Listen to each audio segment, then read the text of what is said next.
America से तो हम अभी कुछ संकेत लेना नहीं है। ठीक है, शुरुआत करने के लिए ठीक है दीप, कि कुछ खास बदलाव नहीं है, न इंडेक्स में बदलाव है न बाकी डेटा में। आपका डॉलर इंडेक्स और बॉन्ड यील्ड थोड़ा सा बढ़कर वापस स्टेबल हो गए।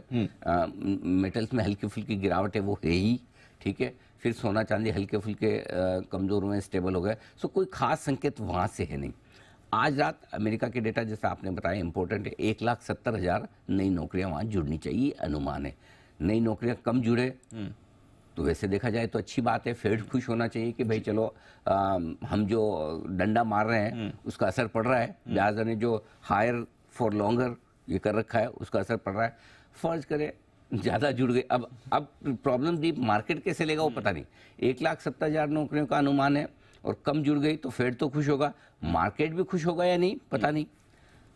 हायर साइड पे अगर बढ़कर आ गई नौकरियां तो फेड बोलेगा भाई ये तो यार मतलब ऐसा बच्चा है, कितनी डांट लगाओ कितनी पिटाई लगाओ मानने कोई तैयार नहीं है। महंगाई वैसा वाला मामला हो गया, वैसे ही हो रहा है। ये तो फिर हम हमारी सिचुएशन खराब।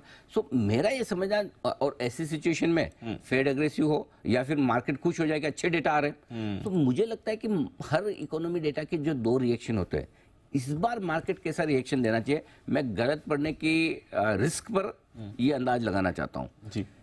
ये अगर समझो जॉब डेटा खराब आए यानी कि नौकरियां कम लगी तो मुझे लगा मार्केट ज़्यादा खुश होगा। ज़्यादा क्यों होगा वो बता रहा हूँ, क्योंकि ये आपके जो इस वक्त बॉन्ड यील्ड्स हैं वो 4.5% के आसपास, ये 4% के आसपास नहीं है, 4.25% के आसपास नहीं है, 50 बेसिस पॉइंट वहां से ऊपर है। Yes sir. अगर यही बॉन्ड यील्ड 4.25% के आसपास होते तो आप मान के चलते कि कम नौकरियां लगना ठीक है कि बॉन्ड यील्ड्स भी कम है और उसके बावजूद हमारी इकोनॉमी ठीक है।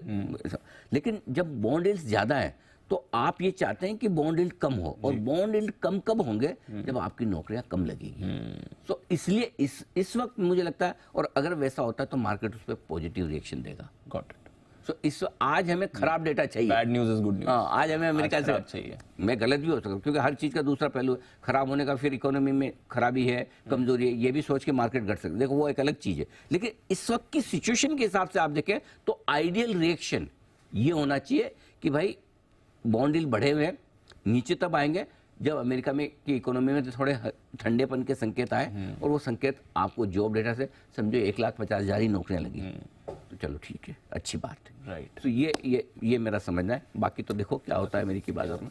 तो आज का दिन इंपॉर्टेंट है वहाँ पे। आज हमारा भी पहले हम हमारी पॉलिसी तो निपटाएं, इनको तो बाद में देखेंगे। बिल्कुल, ये तो बात की बात है। कल सर बढ़िया मूव के साथ, जितना हम परसों गिरे थे कल पूरा हमने रिकवर कर दिया। थोड़े हमारे बाजार रिलेटिवली, आप कह भी रहे ग्लोबल मार्केट्स के हिसाब से रिलेटिव स्ट्रेंथ दिखा रहे हैं। कल स्मॉल कैप इंडेक्स आपका 0.5% ऊपर था।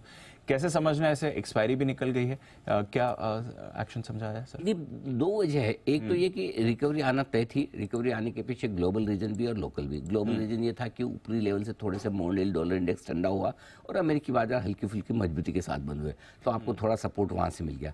लोकल संकेतों में सिंपल ये था कि भाई आपकी एफआईएस की इंडेक्स लॉन्ग पोजीशन घटकर 25% पे आ गई है, तो इंडेक्स में बेचने को ज़्यादा उनके पास है नहीं। स्टॉक्स ऑलरेडी अच्छा खासा वो बेच भी चुके थे।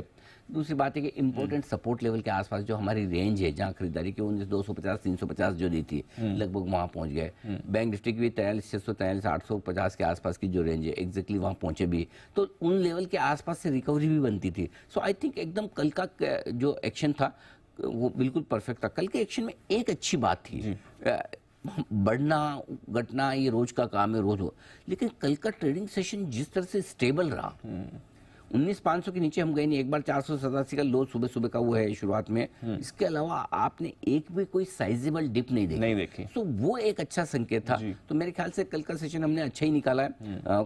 थोड़ा कॉन्फिडेंस बढ़ाने वाला था। ब्रॉडर मार्केट भी चल पड़े और निफ्टी को सहारा देने के लिए बाद में कोई सेक्टर आपके लिए आ ही जाता है। एक और अच्छी बात दीप कल के सेशन में ये भी थी कि थोड़ा सा एफआईएस की बिकवाली का प्रेशर कम हुआ है। 1864 करोड़ की बिकवाली कैश में की जरूर है, लेकिन वायदा कारोबार में आप देखिए उतने 1500 करोड़ के आसपास के स्टॉक फ्यूचर्स खरीदे।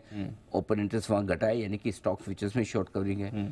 थोड़ी शॉर्ट कवरिंग इंडेक्स में 523 करोड़ की। सो वायदा कारोबार के डेटा थोड़े से बेहतर है, लेकिन ओवरऑल कह सकते हैं कि कल एक्सपायरी का भी दिन था, तो उस लिहाज से ओवरऑल कल का सेशन काफी बेहतर था, स्टेबल था, स्पेशली 2 दिनों के मूड माहौल खराब होने के बाद।